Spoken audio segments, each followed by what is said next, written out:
Halo, Assalamualaikum. Kembali lagi bersama saya, Bu Lela, di mata kuliah Technopreneurship.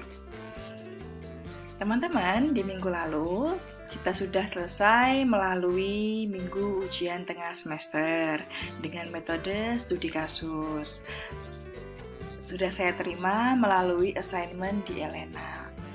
Oleh sebab itu, di minggu ini kita akan melanjutkan perkuliahan kita dengan materi pengelolaan usaha dan strategi kewirausahaan.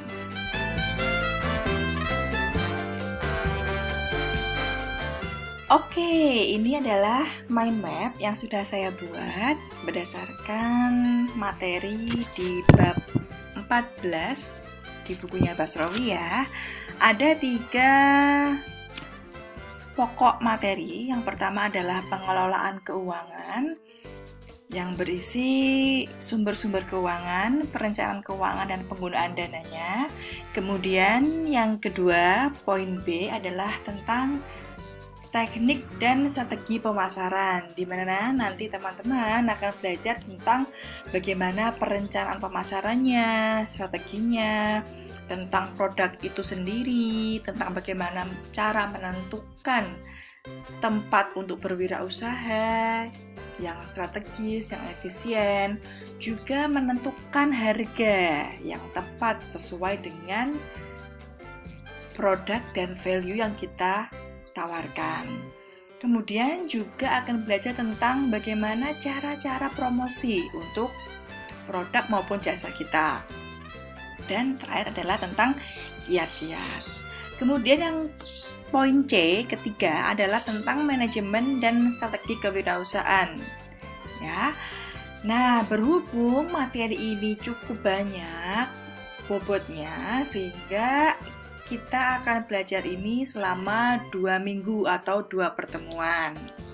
Dan untuk memudahkan proses belajar kita, maka kita akan menggunakan metode ini.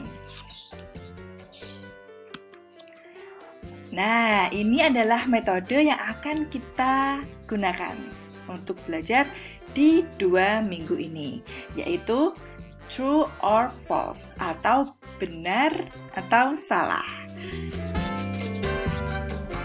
Ketentuannya adalah yang pertama, tiap mahasiswa membuat pertanyaan berjumlah 25 buah dengan metode membuat pernyataan benar atau salah.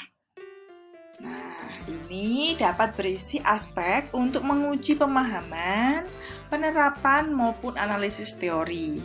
Jadi bukan hanya literary pernyataan yang ada dalam materi, namun juga bisa berupa pengembangan ya, penerapannya, bisa berupa analisisnya, begitu. Nah, yang kedua, ketentuan dan pembagian materi sesuai tabel di bawah ini nih, ya. Teman-teman bisa lihat di sini ada nomor presensi ganjil.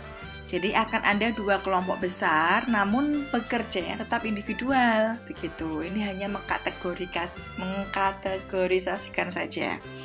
Yang pertama ini ya, ganjil 135 DST dan seterusnya. Ini genap 246 dan seterusnya.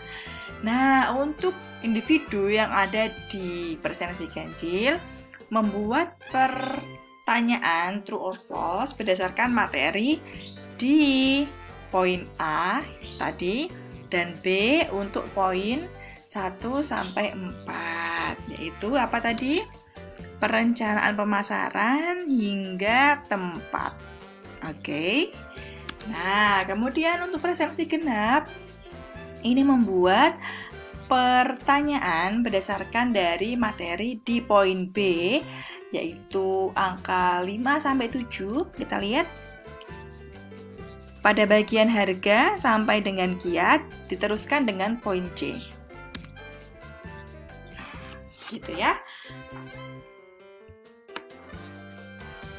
Kemudian, pertanyaan dan kunci jawaban ditulis oleh masing-masing mahasiswa berdasarkan pembagian tadi ya, dalam Microsoft Word atau Doc, dan dibuat dalam bentuk aplikasi kuis, bisa Quizizz, Kahoot, dan lain-lain ya. Kalau teman-teman punya inspirasi aplikasi kuis yang menarik lain boleh. Kemudian, kedua hal itu disubmit di assignment Elena maksimal minggu depan, hari Senin, tanggal 10 Mei 2021 jam 24.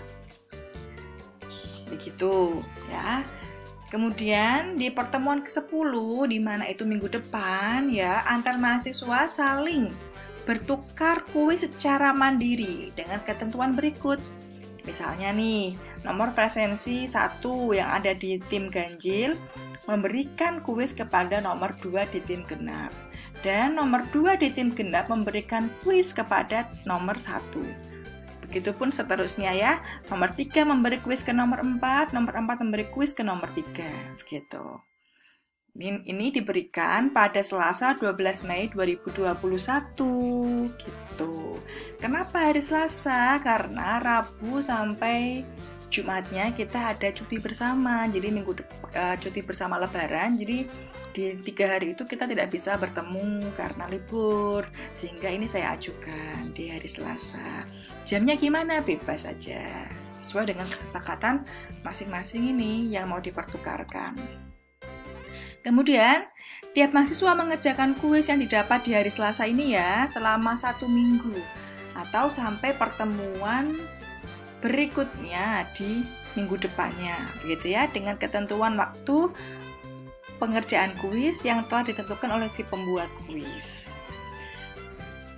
Kemudian skor betul dalam mengerjakan kuis setiap individu ini dikumpulkan pada komting untuk direkap dan diberikan kepada dosen pada pertemuan ke-11.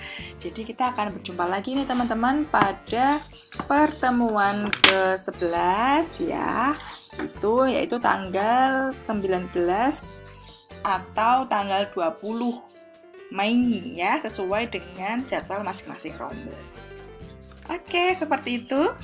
Ya, ini adalah daftar pustakanya. Saya menggunakan bukunya Basrawi. Jika ada pertanyaan soal teknis, bisa disampaikan kepada Komting ataupun via Elena.